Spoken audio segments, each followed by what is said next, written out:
नमस्कार। साल 2026 की शुरुआत ही एक ऐसी खबर से हुई है जिसने पूरी दुनिया में कह सकते हैं हलचल मचा दी है। एक नया military operation operation absolute resolve शुरू हो गया है। पर सोचने वाली बात यह है कि किसी दूर देश में चल रहा यह संघर्ष हमारी और आपकी जेब पर सीधा असर कैसे डाल सकता है। चलिए इसी को समझते हैं। और हाँ, सबसे बड़ा सवाल, वो सवाल जो शायद हम सबके दिमाग में घूम रहा है, वो यही है, क्या इस इंटरनेशनल टेंशन की वजह से भारत में पेट्रोल की कीमतें सच में 200 रुपए प्रति लीटर तक पहुंच सकती हैं? ये वो सवाल है जिसका जवाब हम सबको चाहिए। तो चलिए इसी सवाल की तह तक चलते हैं। इस पूरे विश्लेषण में हम इसी एक बड़े सवाल का जवाब ढूंढने की कोशिश करेंगे। पर उसके लिए हमें पहले ये समझना होगा कि आखिर ये पूरा संकट शुरू कहाँ से हुआ और इसका तेल की कीमतों से क्या कनेक्शन है। क्या सच में कीमतें इतनी बढ़ने वाली हैं? आइए पता करते हैं। कहानी की शुरुआत होती है साल 2026 की, जब दुनिया के सामने एक नया ग्लोबल क्राइसिस आकर खड़ा हो गया। एक ऐसा संकट जिसने इंटरनेशनल रिश्तों में तनाव की एक नई आग लगा दी। और इस सब के बिल्कुल सेंटर में है एक देश, वेनेजुएला। तो इस पूरे संकट को समझने के लिए हमें जूम इन करना होगा वेनेजुएला पर। आखिर वहां ऐसा क्या हो गया जिसने पूरी दुनिया का ध्यान अपनी तरफ खींच लिया है। चलिए एक नजर डालते हैं कि घटनाएं किस तरह से आगे बढ़ी। देखिए सब कुछ कितनी तेजी से हुआ। 3 जनवरी 2026 को अमेरिका ने वेनेजुएला में ऑपरेशन एब्सोल्यूट रिजॉल्व लॉन्च किया। इसके कुछ ही वक्त बाद वहां के राष्ट्रपति निकोलस मादुरो को गिरफ्तार कर लिया गया। और आज की तारीख में हालत यह है कि अमेरिकी सेना वेनेजुएला के बड़े बड़े तेल भंडारों की सीधी निगरानी कर रही है। अब यहां बात दिलचस्प हो जाती है क्योंकि दोनों तरफ की कहानियां बिल्कुल अलग हैं। एक तरफ अमेरिका का कहना है कि ये ऑपरेशन नार्को टेररिज्म यानी ड्रग से जुड़े आतंकवाद को खत्म करने, लोकतंत्र को वापस लाने और तेल के सही इस्तेमाल के लिए है। वहीं दूसरी तरफ वेनेजुएला इसे सीधे सीधे अमेरिकी साम्राज्यवाद कह रहा है और उनका आरोप है कि ये उनके तेल पर कब्जा करने की एक खुली कोशिश है।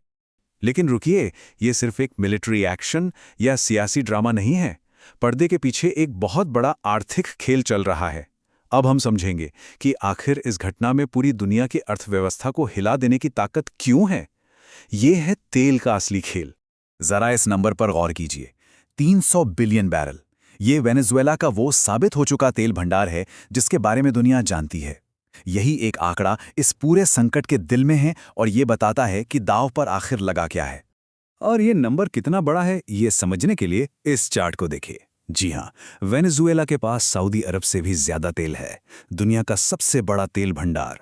अब जाहिर है जब इतने बड़े खिलाड़ी के घर में उथल-पुथल होगी तो इसका असर तो पूरी दुनिया पर पड़ेगा ही। तो यहां जो इकोनॉमिक्स काम कर रही है उसे कहते हैं सप्लाई शॉक। मतलब सीधा सा है, जब बाजार में कोई चीज अचानक कम हो जाए तो उसकी कीमत आसमान छूने लगती है। और वेनेजुएला का यह संकट तेल बाजार में ठीक यही करने का खतरा पैदा कर रहा है। तो चलिए अब बात करते हैं उस मुद्दे की जो हम सबको सबसे ज्यादा असर करता है, हमारी अपनी जेब। ये सारी जियोपॉलिटिक्स और इकोनॉमिक्स आखिर हमारी जेब पर बोझ कैसे बनती है? और ये आंकड़ा सब कुछ साफ कर देता है। 85%। भारत अपनी जरूरत का 85% कच्चा तेल बाहर से खरीदता है, यानी हम इंपोर्ट करते हैं।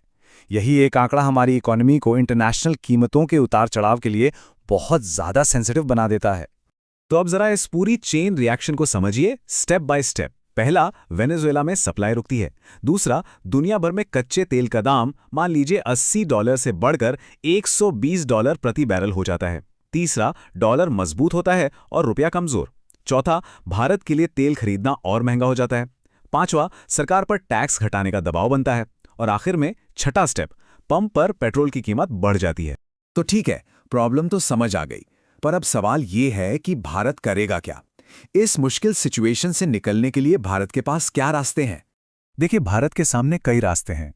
एक तो ये कि रूस और ईरान जैसे दूसरे देशों से सस्ते तेल की डील की जाए। दूसरा, यूएन और G20 जैसे बड़े मंचों पर शांति की बात की जाए।